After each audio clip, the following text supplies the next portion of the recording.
जय हिंद साथियों। आप सभी का अपने YouTube channel JMS educational platform पर हार्दिक स्वागत अभिनंदन करते हैं। सर, यहाँ पर उत्तर प्रदेश पुलिस के लिए स्पेशल चालू करने जा रहे हैं हिंदी। सर, हिंदी में हर चैप्टर वाइज चलेंगे। पहला हम लोग का चैप्टर रहेगा वर्णमाला। वर्णमाला से स्टार्ट करते हैं सर।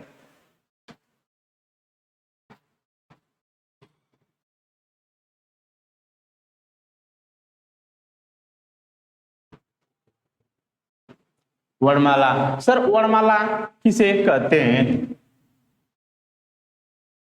पूछेगा। वर्णमाला की परिभाषा वर्णों के व्यवस्थित क्रम को ही वर्णमाला कहते हैं। जैसे जैसे कोई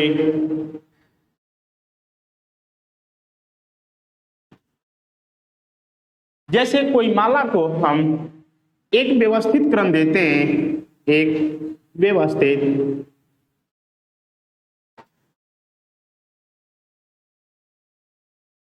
व्यवस्थित क्रम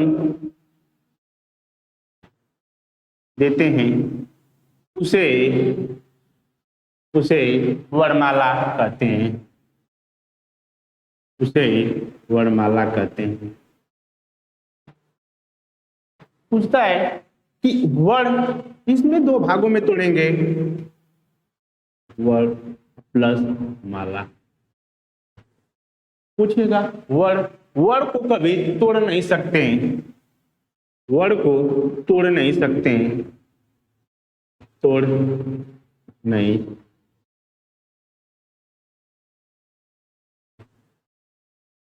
अब माला अपने आप में, जैसे कोई माला है तो ये बिखर जाता है, बिखर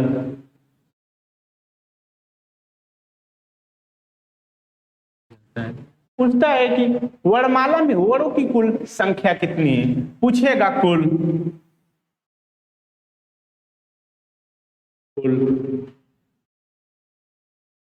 52 होती है। पूछेगा मूल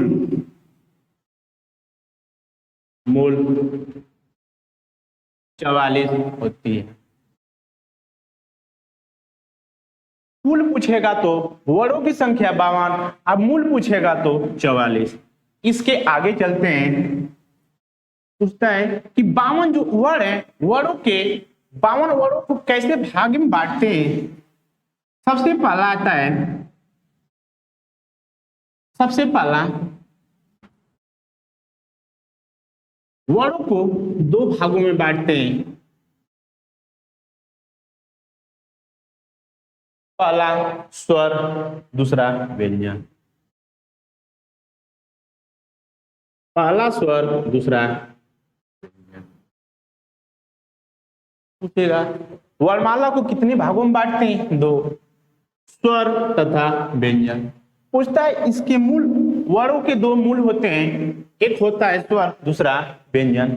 स्वरों की संख्या पूछेगा तो मूल पूछेगा तो मूल 11। यहीं पर पूछेगा कुल पूछेगा तो ठीक है। यहां पर आगे व्यंजन, व्यंजन पर आ गया। व्यंजन को पूछेगा, मूल पूछेगा तो 33, अब कुल पूछेगा तो 39। वर्णों की दो भागों में बांटे, स्वर और व्यंजन। जब पूछेगा मूल स्वर कितने हैं? 11। अब पूछेगा कुल स्वर कितने हैं? 13। आ जाएंगे व्यंजन पर। सर व्यंजन, व्यंजन को पूछेगा मूल कितने होते हैं? 33। मूल व्यंजनों की संख्या 33 होती है। पेपर में बार बार पूछा जाता है। उसके बाद पूछेगा व्यंजनों में कुल संख्या कितनी होती है? 39। उसके आगे बढ़ेंगे तब पूछेगा इसकी परिभाषा, स्वर किसे कहते हैं और व्यंजन किसे कहते हैं। तो आइए सर समझते हैं।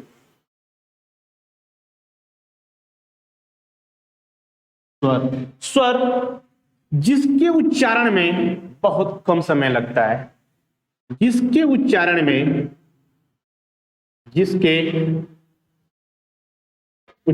में बहुत कम समय लगता है, जिसके उच्चारण में बहुत कम समय लगता है, या तो जिसके उच्चारण में हम किसी की सहारा नहीं लेते हैं। हम किसी के, जिसके उच्चारण में हम किसी के किसी के किसी का सहारा नहीं लेते हैं, उसे ही स्वर कहते हैं। अब यहां पाया गया स्वर, उसके बाद है व्यंजन।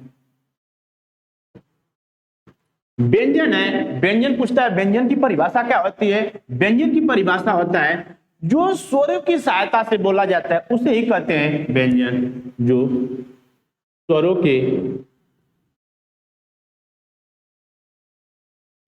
की सहायता से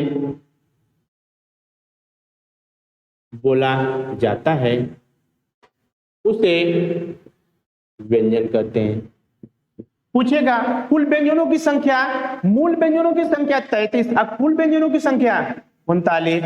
पूछेगा स्वर मूल कितने होते हैं 11, अब कुल कितने होते हैं 13। उसके बाद आगे जब बढ़ेंगे तो आगे पूछेगा स्वर के कितने भेद होते हैं, स्वर के कितने भेद होते हैं। तो स्वर के भेद होते हैं हमारे 3। स्वर के भेद होते हैं 3। पहला होता है ह्रस्व स्वर, दूसरा का होता है दीर्घ, तीसरा का होता है प्लुत।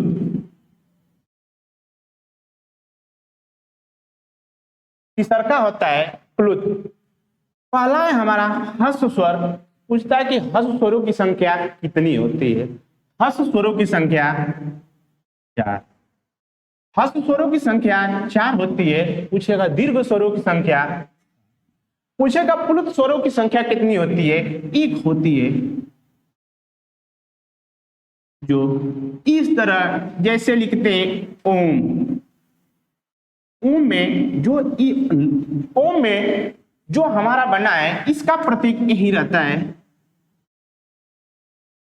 ठीक है, तो आगे बढ़ते हैं। पूछेगा तो ह्रस्व स्वर किसे कहते हैं, दीर्घ स्वर और प्लुत स्वर किसे कहते हैं। ह्रस्व स्वर उसे कहते हैं जिनके उच्चारण में, ह्रस्व स्वर जिनके उच्चारण में बहुत कम समय लगता है, जिनके उच्चारण में बहुत कम समय लगता है, जिनके उच्चारण में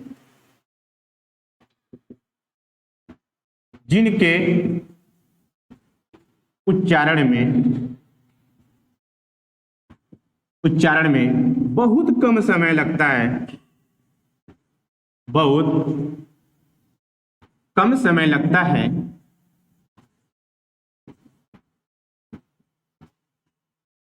जिनके उच्चारण में बहुत कम समय लगता है उसे ह्रस्व स्वर कहते हैं। इनकी संख्या 4 होती है।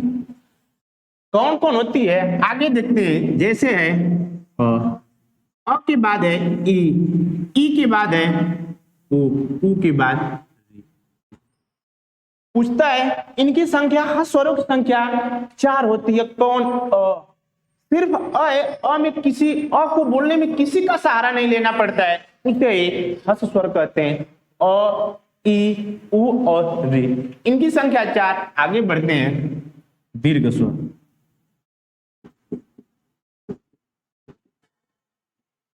आगे बढ़ते हैं दीर्घ स्वर। पूछता है दीर्घ स्वर किसे कहते हैं। दीर्घ स्वर जो ह्रस्व स्वर से ज्यादा समय लगे, जिसके उच्चारण में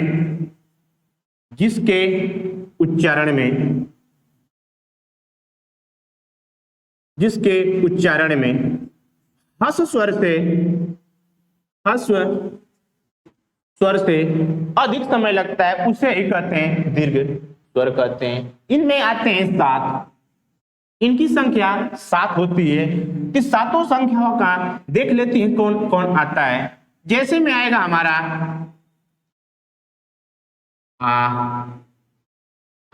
आ के बाद है हमारा ई के बाद उ, उसके बाद ए के बाद ए के बाद ओ के बाद औ।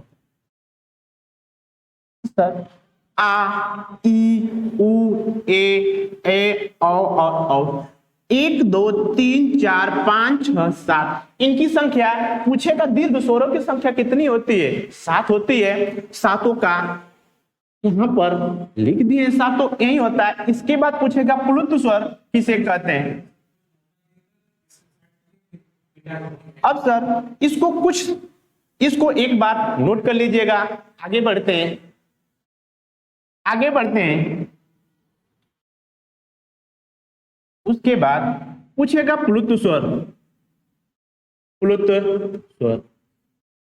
स्वर जो ह्रस्व और दीर्घ स्वर से दुगुना समय लगता है। ह्रस्व स्वर और दीर्घ स्वर दोनों को मिलाएंगे, जो उससे ज्यादा समय लगेगा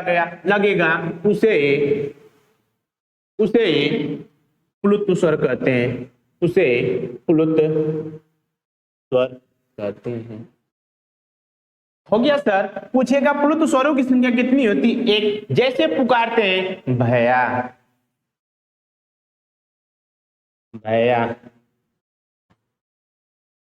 जय, हम इसकी संख्या जो ए वाला प्रतीक है यही प्लुत स्वर का प्रतीक होता है। यही सर किसका प्रतीक होता है? प्लुत स्वर का।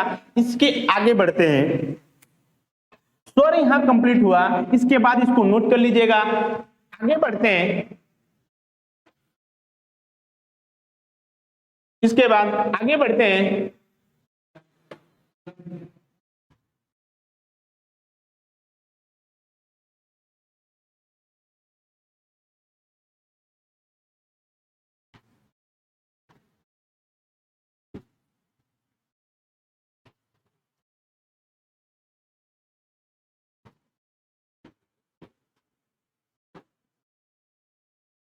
उसके बाद आगे बढ़ते हैं व्यंजन।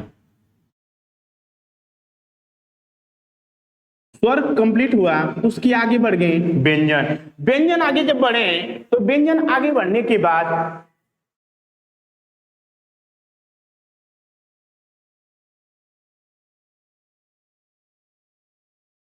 अभी बताएं सर कि व्यंजनों की संख्या कितनी होती है? व्यंजनों की संख्या 33। मूल होती है 33। यहीं पे पूछेगा कुल 39। ठीक है, पेपर में बार बार पूछता है कुल मूल व्यंजनों की संख्या कितनी होती है? 33। अब कुल व्यंजनों की संख्या कितनी होती है? 39। इसके आगे बढ़ेंगे, पूछेगा व्यंजनों के कितने भाग होते हैं। अब व्यंजनों के देखते हैं इनको।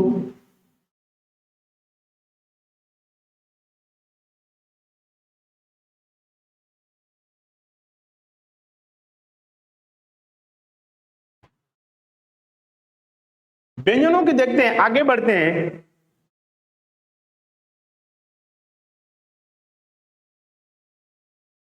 तो व्यंजनों को आगे बढ़ते हैं।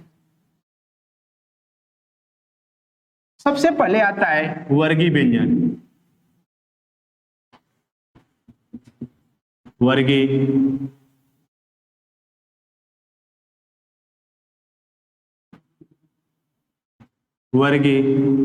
व्यंजन। वर्गीय व्यंजन का नाम ही है स्पर्शी व्यंजन। स्पर्शी व्यंजन। उसके आगे बढ़ेंगे,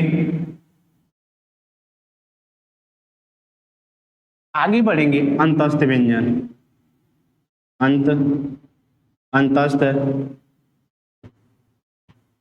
अंतस्थ व्यंजन।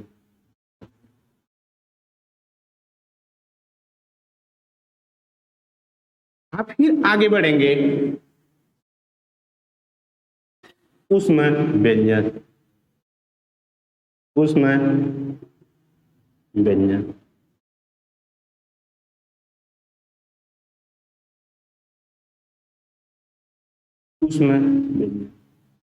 सबसे पहले मूल को समझेंगे कि मूल कितने होते हैं। मूल हो गए हमारे 33। कौन कौन होते हैं? जैसे में लिखेंगे क से लेकर म तक इनकी पूरी संख्या होती है 25। तो पूछेगा क्वेश्चन, बार बार पूछता है कि पेपर में वर्गीय आस्पर्शिक व्यंजनों की संख्या कुल कितनी होती है, 25। उसके बाद गए हम अंतस्थ व्यंजन, पूछेगा अंतस्थ व्यंजन किसे कहते हैं, इनकी संख्या तो होती है 4, लेकिन पूछेगा अंतस्थ व्यंजन किसे कहते हैं, जिनके उच्चारण में ह का ध्वनि उत्पन्न होती है। जैसे में लिखेंगे अतः लिखें अंतस्थ व्यंजन, सॉरी सर यहां पर थोड़ा सा अलग जा रहा है। अंतस्थ व्यंजन किसे कहते हैं, आगे देखिए इनकी संख्या कितनी होती है, 4। जो अंतस्थ व्यंजन है, अंतस्थ व्यंजनों की संख्या 4। यहां पर आता है य, र, ल और य, र, ल और इनके अंतस्थ व्यंजनों की संख्या कितनी होती है, 4। जब इसके आगे हम बढ़ेंगे, जब इसके बाद पूछता है उसमें व्यंजन, उसमें व्यंजनों की संख्या कितनी होती है, उसमें व्यंजनों की संख्या कितनी होती है, 4। 4a भी हुआ, 4a भी हुआ। अब पूरे टोटल करेंगे तो 25, 4 और 4 बराबर होगा 33। तो पूछेगा मूल स्वरों की संख्या कितनी होती है, 33। आगे बढ़ेंगे, ये कौन कौन होते हैं, स,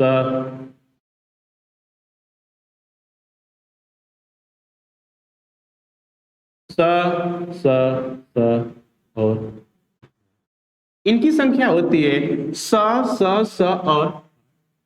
ठीक है सर, आज के लिए बस इतना ही। ठीक है।